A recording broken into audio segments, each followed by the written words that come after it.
আমি মৰি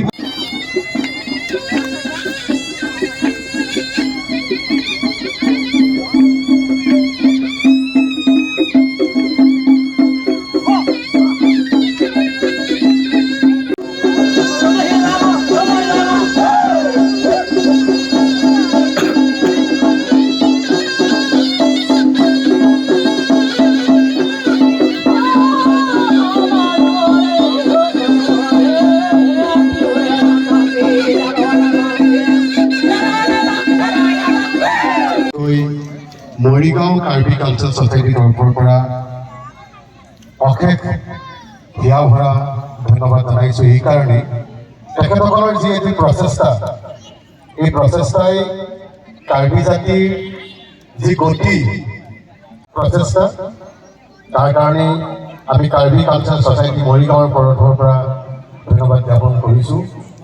আচলতে কাৰ্বি উন্নয়ন পৰিষদৰ উদ্যোগত আজি দুদিনীয়া কাৰ্যসূচীৰে আমি ইয়াতে সাংস্কৃতিক কৰ্মশালা আৰু দমাহী বিজ্ঞান প্ৰতিযোগিতা আমি আৰম্ভ কৰিছোঁ। এই প্ৰতিযোগিতাৰ লগতে আমাৰ কাৰ্যসূচী আজি অন্তিম কৰিব আৰু আমি এই প্ৰতিযোগিতাটো আমি স্বৰ্গীয় হৰকান্ত কাঠাৰ ডাঙৰীয়াৰ সোঁৱৰণত আমি কৰিছোঁ। হৰকান্ত কাঠাৰদেৱ এজন আমাৰ সমাজসেৱক আছিল, প্ৰয়াত তেখেত। আজি তেখেতে বহুতো আমাৰ কাৰ্বি সমাজৰ বিষয়ে কাম কৰি গৈছিল, সেইকাৰণে তেখেতৰ নামটো যাতে সদায় জীয়াই থাকে, সেইকাৰণে আমি এই কাৰ্যসূচীটোত তেখেতৰ নামত উৎসৰ্গা কৰিছোঁ। আৰু আমি দুদিনীয়া কাৰ্যসূচীত আমি যি ৰাইজৰ সহায় সহযোগ পাইছোঁ, আমাৰ একদম আদৰণীয়। ৰাইজক আমি ধন্যবাদ জনাবই লাগিব, কিয়নো আজিও বৰ্তমানেও আমাৰ নৃত্য প্ৰতিযোগিতা চলি আছে। আজি আমাৰ ৰাইজ বহুতখিনি উপস্থিত হৈছে আৰু বিভিন্ন জিলা, বিভিন্ন গাঁৱৰ পৰা আহি ইয়াত উপস্থিত হৈছে। আৰু আমি যিসকলক আমি অতিথি হিচাপে মাতিছোঁ, তেখেতসকলেও আহি উপস্থিত হৈ ইয়াতে আছে। তেখেতসকলেও আমাক দিহা পৰামৰ্শ আগবঢ়াইছে, ভৱিষ্যতে আমি যাতে কাম কৰিব পাৰোঁ। মানে এইটোৱে উদ্দেশ্য এইটো পতাৰ কাৰণে, আমি ভৱিষ্যতে আমাৰ শিশুসকলক বা উঠি অহা চামক যাতে আমি আগবঢ়াই নিব পাৰোঁ। আমি আমাৰ যিটো ডেভেলপমেণ্ট কাউন্সিলৰ সীমিত পুঁজি, সেই পুঁজিৰ জৰিয়তে আমি এইবিলাক এটা প্ৰয়াস কৰিছোঁ। ভূমিপুত্ৰ কাৰ্বিসকলৰ যিটো কলা সংস্কৃতি, এইটো বিশ্ব দৰবাৰত আগবঢ়াই নিয়াৰ ক্ষেত্ৰত আপোনালোকৰ ভূমিকা কেনেকুৱা?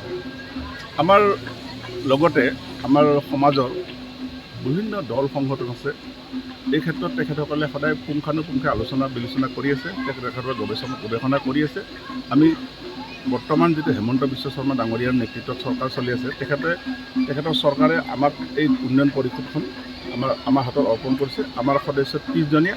আমাৰো এটাই উদ্দেশ্য, যাতে আমি সমাজখনক লৈ আমি বিশ্ব দৰবাৰত প্ৰতিষ্ঠা কৰিব পাৰোঁ। আৰু আমাৰ সঁহাৰিও নিশ্চয় জনাইছে, কিয়নো ইয়াৰ পিছত আমাৰ কাৰ্বিসকলৰ কাৰণে কোনো ৰাজনৈতিক বা এনেকুৱা কোনো কি নাই। গতিকে উন্নয়ন পৰিষদখনেই ভৰসা, কিন্তু আমি যিমান ভৰসা ৰাইজে কৰিছে সিমানখিনি আমি ৰাইজক তাৰবাবে আমি এইটো কাকো দুখ নকৰোঁ। এইটো চৰকাৰৰ এটা ব্যৱস্থা, তেখেতসকলে যেনেকৈ আমাক ক'ব তেনেকৈ আমি কাম কৰিব লাগিব।